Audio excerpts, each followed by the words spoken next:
నమస్కారం సిటీ వార్తలకు స్వాగతం. ముందుగా హెడ్లైన్స్. ఉత్సాహంగా ఎన్టీఆర్ భరోసా సామాజిక పెన్షన్ల పంపిణీ. పాల్గొన్న ప్రజాప్రతినిధులు, అధికారులు.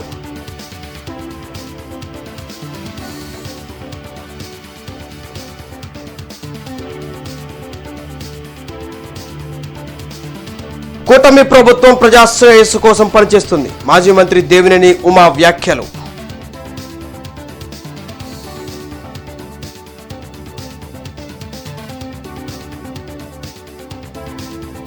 ఎస్సీ వర్గీకరణకు సుప్రీంకోర్టు గ్రీన్ సిగ్నల్ ఇవ్వడంపై మాజీ ఎమ్మెల్సీ డొక్కా హర్షం.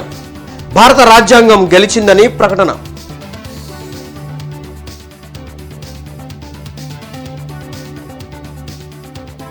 స్నేక్ డ్రైవింగ్ కు పాల్పడితే కఠిన చర్యలు. వాహనదారులను హెచ్చరించిన ఎస్పీ సతీష్ కుమార్. ప్రధాన ప్రాంతాల్లో వెహికల్ చెకింగ్. తెనాలి నియోజకవర్గంలో ఎన్టీఆర్ సామాజిక భరోసా పెన్షన్ల పంపిణీ కార్యక్రమం జరిగింది. మంత్రి నాదెండ్ల మనోహర్ పాల్గొని లబ్ధిదారులకు పింఛన్లు అందించారు.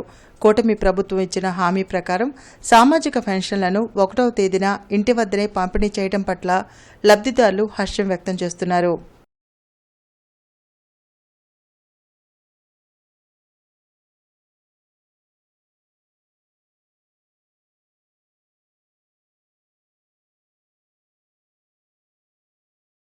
కూటమి ప్రభుత్వం ప్రజాశ్రేయస్సు కోసం పనిచేస్తుందని మాజీ మంత్రి దేవినేని ఉమా అన్నారు.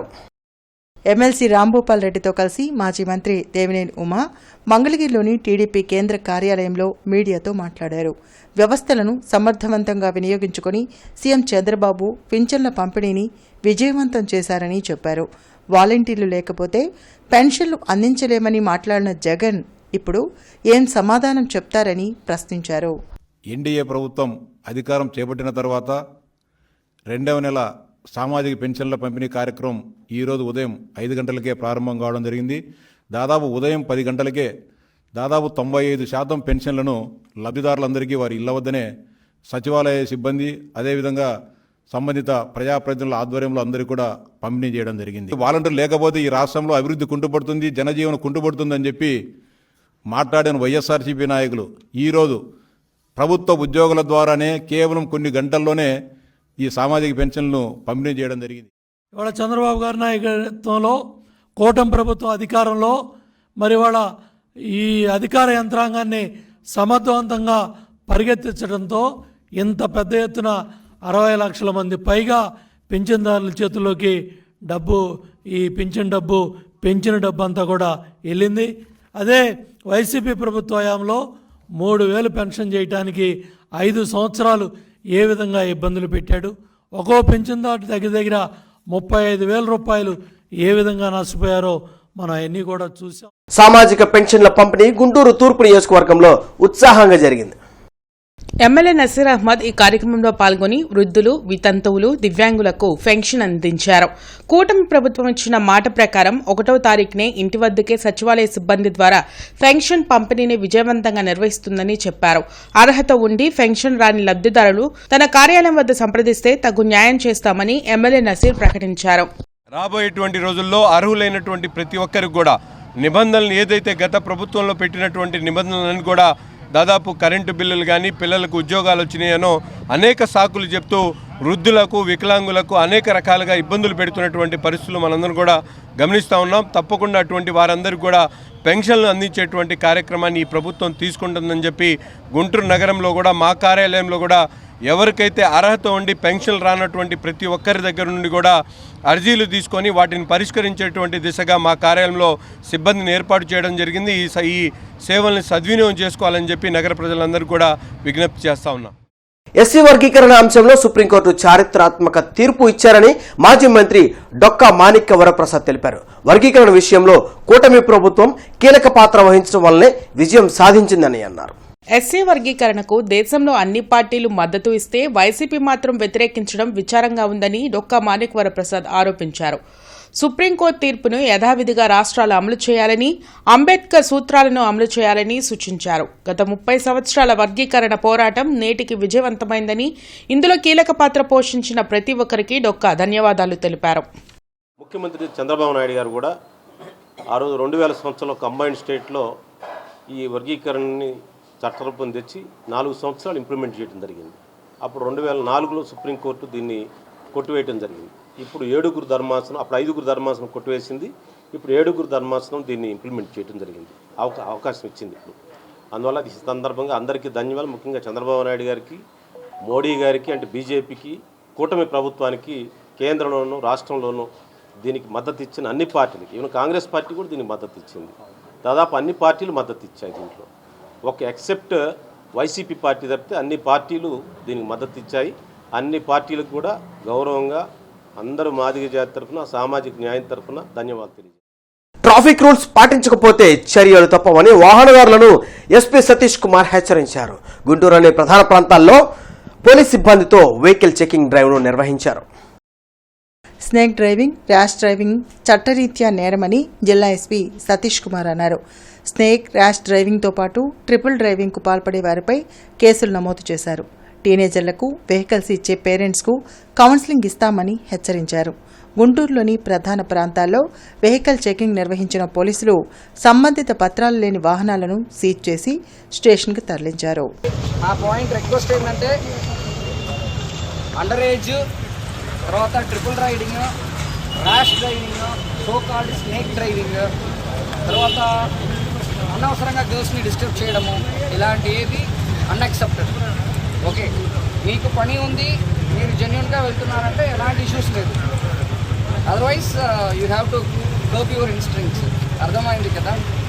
నెక్స్ట్ టైం పట్టుకున్న తర్వాత no excuse, every bike will be seized. అర్థమైందా? All the best. Brodipet, Lakshmipuram road, ఇలాంటి ఎక్కడెక్కడ ఎడ్యుకేషనల్ ఇన్స్టిట్యూషన్స్ ఎక్కువ ఉన్నాయో, సో అలాంటి ప్లేసెస్లో ఎస్పెషలీ ఉమెన్ కాలేజ్ కానీ ఉమెన్ ఇన్స్టిట్యూషన్స్ కానీ ఉన్న ప్లేసెస్లో మనం ఈరోజు వెహికల్ చెకింగ్ కండక్ట్ చేయడం జరిగింది. ఎస్పెషలీ స్నేక్ డ్రైవింగ్ అని చెప్పి ఇక్కడ చెప్తున్నారు, అలాగా ర్యాష్ డ్రైవింగ్, అదేవిధంగా ట్రిపుల్ రైడింగ్, అదేవిధంగా అండర్ ఏజ్ పిల్లలు నడిపించడం అనేది కొన్ని ఎక్కువ ఉంది కాబట్టి దానిపైన ఈరోజు ఫోకస్ చేయడం జరిగింది. దీనిలో ఇంపార్టెంట్లీ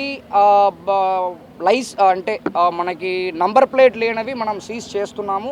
అదేవిధంగా ట్రిపుల్ రైడింగ్ ఉన్నది కూడా వెహికల్ని సీజ్ చేస్తున్నాము. వీళ్ళందరికీ కూడా రేపు సెపరేట్ వాళ్ళ పేరెంట్స్తో పాటు కౌన్సిలింగ్ చేయడం జరుగుతుంది. లైసెన్స్ లేని వాళ్ళు సమ్టైమ్స్ మర్చిపోయి వచ్చి ఉంటారు, సమ్టైమ్స్ సాఫ్ట్ కాపీస్ ఉంటాయి, వాళ్ళందరికీ ఒకసారి వార్నింగ్ ఇచ్చేసి పంపిస్తున్నాము.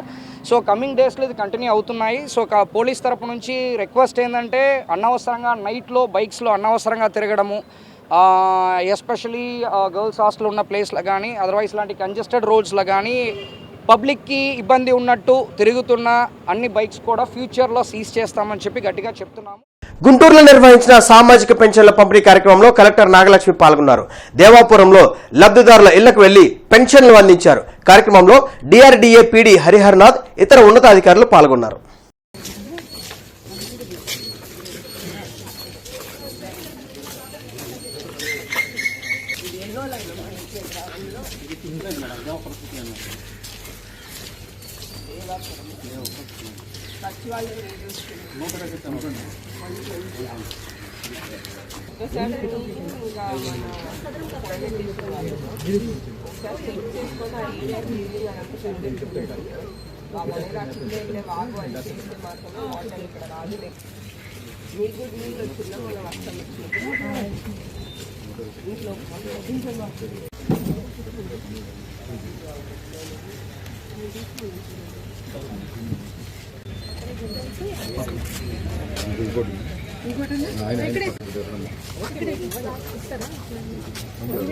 ఎస్సీ ఎస్టీ వర్గీకరణపై సుప్రీంకోర్టు సంచలన తీర్పు ఇచ్చింది. వర్గీకరణకు గ్రీన్ సిగ్నల్ ఇచ్చింది. ఎస్సీ ఎస్టీ వర్గీకరణ సమర్థనీయమని తెలిపింది. ఎస్సీలు చాలా వెనుకబడిన వర్గాలుగా ఉన్నట్లు ఆధారాలున్నాయని, విద్య, ఉద్యోగాల్లో రిజర్వేషన్ల వర్గీకరణ ఆవశ్యకత ఉందని సుప్రీంకోర్టు అభిప్రాయపడింది. కొన్ని కులాల్లో వర్గీకరణ చేసే వెసులుబాటు రాష్ట్రాలకు ఉండాలని ఎస్సీ వర్గీకరణపై చారిత్రాత్మక తీర్పు వెలువరించింది. విద్య, ఉద్యోగాల్లో రిజర్వేషన్ల కోసం ఎస్సీ ఎస్టీ వర్గీకరణ అవసరమని చీఫ్ జస్టిస్ చంద్రచూడ్ నేతృత్వంలోని 7 సభ్యుల ధర్మాసనం 6:1 నిష్పత్తిలో తీర్పు వెలువరించింది. గత ప్రభుత్వం రాష్ట్రాన్ని సర్వనాశనం చేసిందని ఎమ్మెల్యే గల్లా మాధవి ఆరోపించారు. కొత్తగా వైసీపీ నేతలు నిద్ర లేచినట్లు కూటమి ప్రభుత్వంపై విమర్శలు చేయటం విడ్డూరంగా ఉందని అన్నారు. అమరావతి రాజధానికి, పోలవరానికి కేంద్ర నిధులు ఇవ్వడం సంతోషకరంగా ఉందని ఎమ్మెల్యే గల్లామాధవి హర్షం వ్యక్తం చేశారు. వైసీపీ సర్కార్ 5 ఏళ్లలో రాష్ట్రాన్ని సర్వనాశనం చేసిందని అన్నారు. పోలీసు వారు ఎదుర్కొంటున్న ఎన్నో రకాలైన ఇబ్బందుల దృష్ట్యా మనకు కావాల్సిన బడ్జెట్ పరంగా కూడా ఈరోజు ఒక 5 పాయింట్లు రాష్ట్ర ప్రభుత్వానికి ప్రతి నియోజకవర్గం నుంచి అందజేయబోతూ ఉన్నాం కలెక్టర్ గారికి. సో ఆ విధంగా కూడా మనకి కేంద్రం నుంచి వచ్చిన ఈ బడ్జెట్ ఎంతో ఉపయోగకరంగా సహాయ సహకారాలు అందించేలాగా ఉంది. కాబట్టి సర్వత్రా కృతజ్ఞతా భావంతో ఈరోజు రాష్ట్రం అంతా నిండిపోయింది. దానికి నిజంగా అభినందనీయం, హర్షదాయకం వ్యక్తం చేస్తూ ఉన్నాను. అలాగే ప్రతిపక్షం వారు ఈరోజు సచివాలయ మన అసెంబ్లీలోకి రాలేక బయట నుంచే ఢిల్లీలో కూర్చుని ధర్నాలు చేస్తూ లేదంటే ప్రెస్ మీట్లు పెట్టి గవర్నమెంట్ని ప్రశ్నించే పరిస్థితి ఉంది. 2 నెలలుగా కనిపించని మాజీ మంత్రి విడుదల రజని ఇప్పుడు నిద్రలేచినట్లు కూటమి ప్రభుత్వంపై విమర్శలు చేయడం విడ్డూరంగా ఉందన్నారు. 2 నెలలుగా కూడా ఎక్కడ అంటే ఎలక్షన్ అయిపోయిన 2-3 నెలలుగా కూడా ఎక్కడ కనిపించని పరిస్థితుల్లో సడన్గా ఈరోజు జ్ఞానోదయమైన రీతిలో వచ్చి ప్రెస్ మీట్లు పెట్టి మాట్లాడుతూ ఉన్నారు. మళ్ళీ అదే మాటలకి అదే మభ్యపరిచే విధానంగా ఈరోజు మళ్ళీ ప్రెస్ మీట్లు పెట్టి లేదంటే హత్యా ప్రయత్నాలు చేశారంటూ ధర్నాలకి కేంద్ర ప్రభుత్వం దగ్గరికి వెళ్ళి ఢిల్లీ వెళ్ళి కూర్చునే పరిస్థితులు. మరి వారికి ఆ 11 సీట్లు ఇచ్చి గెలిపించిన నియోజకవర్గాల ప్రజల్ని గాలికి వదిలేసి వారి కోసం ఈరోజు అసెంబ్లీలోకి వచ్చి పోరాడే పనితీరు లేక మళ్ళీ ప్రెస్ మీట్లకే పరిమితం అయిపోయారు. దాన్ని వారు ప్రశ్నించుకోవాల్సిన అవసరం ఎంతైనా ఉంది. ఎమ్మెల్యేగా తన తొలి జీతాన్ని వివిధ స్వచ్ఛంద సేవా సంస్థలు, కార్యకర్తలకు విరాళంగా ఇస్తున్నట్లు ఆమె ప్రకటించారు. 1,75,000 నా తొలి వేతనాన్ని నేను అందుకున్నాను. ఈ ఫస్ట్ శాలరీ నేను ముఖ్యంగా ముందుగా ఒక 20,000 రూపాయలు దేవుడికి హుండీలో వేయాలనుకుంటున్నాను. ఆ తిరుమల తిరుపతి దేవస్థానానికి ఒక 20,000 రూపాయలు అందించాలనుకుంటున్నాను. అదేవిధంగా నాకు ఈ జన్మనిచ్చిన నా తల్లిదండ్రుల పేరు మీదుగా ఒక 25,000 రూపాయలు అక్షయ పాత్ర వారికి, అన్నా క్యాంటీన్లకి భోజనాన్ని సరఫరా చేయబోతున్న అక్షయ పాత్ర వారికి ఒక 25,000 ప్రకటిస్తున్నాను. అలాగే ఇక మన ఈ కాన్స్టిట్యుయెన్సీ పరిధిలో సచివాలయానికి 10 మొక్కలు చొప్పున 10,000 రూపాయలకి విలువైన మొక్కలని అందజేయాలి అని అనుకుంటున్నాను. ఒక 2,000 రూపాయల సాయం కూడా అందకుండా ఎంతో ఇబ్బందికరంగా బ్రతుకుతున్న పరిస్థితులు కనపడుతున్నాయి. ఫీజుల రూపంలో కానివ్వండి, నీడలేని పరిస్థితుల్లో కానివ్వండి ఎంతోమంది ఉన్నారు. అలాంటి వారిని ఒక 5గురిని గుర్తించి ఇప్పటికే వారి పేర్లను మేము నమోదు చేసుకున్నాము. ఆ 5గురికి మనిషికి 10,000 చొప్పున 50,000 రూపాయలు అందించాలనుకున్నాను. మంగళగిరిలోని జనసేన కేంద్ర పార్టీ కార్యాలయంలో ఎమ్మెల్యేలు, ఎంపీలు ప్రజలకు అందుబాటులో ఉండాలని డిప్యూటీ సీఎం జనసేన అధినేత పవన్ కళ్యాణ్ సూచించారు. ఎమ్మెల్యే పంతం నానాజీ పార్టీ కార్యాలయానికి వచ్చిన బాధ్యతల నుంచి వినతులు స్వీకరించారు.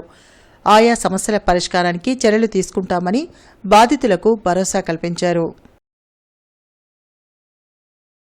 చోరీకి గురైన ఫోన్లను రికవరీ చేసి ఫోన్ యజమానులకు ఎస్పీ సతీష్ కుమార్ అందజేశారు. వస్తువుల పట్ల జాగ్రత్తగా ఉండాలని ఎస్పీ సూచించారు. గుంటూరు, పల్నాడు ప్రాంతాల్లో పోయిన ఫోన్లను బీహార్లో కూడా రికవరీ చేశామని ఎస్పీ సతీష్ కుమార్ తెలిపారు. 4.5 లక్షల విలువైన 300 ఫోన్లను రికవరీ చేసి యజమానులకు అందజేశారు. ఐటీ కోర్ బృందం ప్రతిష్టాత్మకంగా సాంకేతిక పరిజ్ఞానంతో పనిచేసి ఫోన్లను రికవరీ చేసిందన్నారు. ఊర్లకు వెళ్లేవారు ఇళ్లకు తాళాలు వేసుకుని పోలీసులకు సమాచారం ఇవ్వాలని సూచించారు.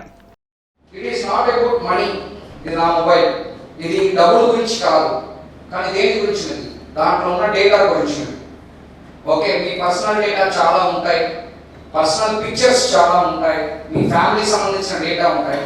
ఇప్పుడు ఇది ఇంకొకరికి వాళ్ళు సెకండ్ హ్యాండ్ దగ్గరికి అమ్ముతారు. ఉన్నప్పుడు ఎవరో ఒకరికి ఈ డేటాని చేరుకుంటుంది, నంబర్స్. ఓకే, మీరు భయపడుతున్నది దానికోసం. లేకపోతే ఏముంది, ఇప్పుడు 5,000 6,000 అంటే పెద్ద డబ్బు కాదు ఎవరికి కూడా. సో అన్నప్పుడు నా పాయింట్ ఏంటంటే అంత దూరము మనం కాన్సన్ట్రేషన్ ఎందుకు తగ్గుతుంది. ఫర్ ఎగ్జాంపుల్ స్కూటీలో ముందుకు పెట్టుకోవడం, తర్వాత పక్కన పెట్టేసి మాట్లాడుకోవడం. ఇప్పుడు నేను ఇక్కడ మొబైల్ పెట్టాను, మాట్లాడుతున్నాను, మేబీ ఓవర్ 5 minutes ఈ మొబైల్ ఉండదు. ఓకే, సో అందరూ కూడా దయచేసి మొబైల్ని జాగ్రత్తగా పెట్టుకోండి. ఇప్పుడు ఈ మొబైల్ కొంతమందికి లక్ ప్లస్ కరీ. తూర్పు నియోజకవర్గంలోని 7వ వార్డులో డిప్యూటీ మేయర్ సజీలా చేతుల మీదుగా పెన్షన్ పంపిణీ కార్యక్రమం జరిగింది. ముఖ్యమంత్రి నారా చంద్రబాబు నాయుడు సామాజిక భద్రతకు బాటవేస్తూ పేద ప్రజల సంక్షేమం కోసం అవ్వాతాతలకు ఎన్టీఆర్ భరోసా పెన్షన్ కార్యక్రమాన్ని నిర్వహిస్తున్నారని సజీలా తెలిపారు.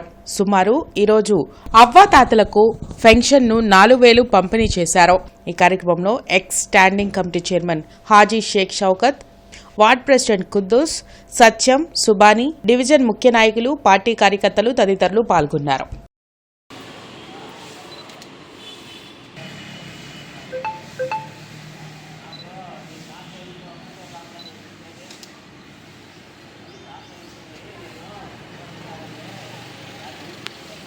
రాష్ట్ర స్థాయి స్కేటింగ్ పోటీల్లో డాక్టర్ కేఎల్పి పాఠశాల విద్యార్థులు విజయకేతనం ఎగురవేశారు. అలాగే స్టెమ్ స్కూల్లో జరిగిన తైక్వాండో ఛాంపియన్షిప్ పోటీల్లో సీఎన్ పవన్ కళ్యాణ్ సబ్ జూనియర్ విభాగంలో బంగారు పతకం సాధించి రాష్ట్ర స్థాయి పోటీలకు ఎంపికయ్యారు. ఈ సందర్భంగా పాఠశాల secretary and correspondent doctor K Krishnaprasad మాట్లాడుతూ ఆటలు మనోవికాసాన్ని పెంపొందిస్తాయని తెలిపారు.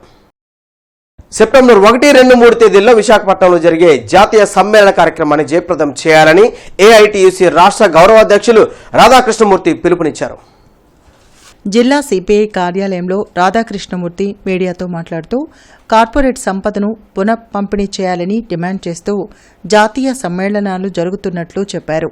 ప్రభుత్వాలు మారుతున్నా రైతుల సమస్యలు మాత్రం తీరడం లేదన్నారు. విశాఖ స్టీల్ ప్లాంట్ ప్రైవేటీకరణ ఆపాలని డిమాండ్ చేశారు. సొంత గన్లు కేటాయించి 4 లేబర్ కోడ్స్ను రద్దు చేయాలన్నారు. కనీస వేతనం 26,000 రూపాయలు ఇవ్వడంతో పాటు కాంట్రాక్ట్ వ్యవస్థను రద్దు చేయాలని డిమాండ్ చేశారు. స్కీమ్ కార్మికులను ప్రభుత్వ ఉద్యోగులుగా గుర్తించాలని జరిగే జాతీయ సమ్మేళనంలో కార్మికులు, రైతులు పెద్ద సంఖ్యలో పాల్గొనాలని కోరారు. కార్యక్రమంలో జిల్లా అధ్యక్షులు అరుణ్ కుమార్, సత్యనారాయణ, రావుల అంజుబాబు తదితరులు పాల్గొన్నారు. సెప్టెంబర్ 1, 2, 3 తేదీల్లో ఏఐటీయూసీ జాతీయ సమ్మేళనాలు విశాఖపట్నంలో జరుగుతూ ఉన్నాయి. దాదాపు 500 మందికి పైగా పాల్గొనేటువంటి ఆ సమ్మేళనాలు భవిష్యత్ కార్యాచరణను రూపొందించి ప్రభుత్వం యొక్క మెడలు వంచి కార్మికులు, రైతులకు సంబంధించినటువంటి సమస్యలను పరిష్కారం చేసుకునే దిశగా ఏమి చేయాలనేటువంటిది 3 రోజుల పాటు ఆలోచన చేసి ఒక కార్యాచరణ కార్యక్రమాన్ని కూడా రూపొందించడం జరుగుతుంది. అందులో ఈ వార్తల సమాప్తం. నమస్కారం.